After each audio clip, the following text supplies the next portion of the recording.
T'as déjà remarqué ce détail bizarre? Sûrement pas, alors je t'explique. La MK46 et la MK47 sont techniquement des sœurs. Alors pourquoi l'une se fait totalement détruire dans Civil War alors que l'autre devient une super babysitter dans Homecoming?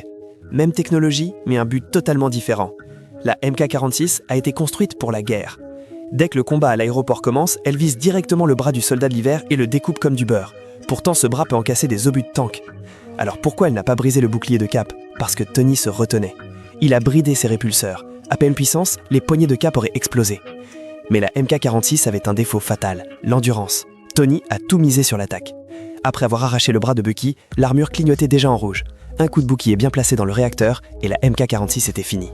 Cette défaite a tout changé. C'est là qu'arrive la MK47. Cette armure n'a pas été construite pour gagner des combats, elle était construite pour sauver les gens.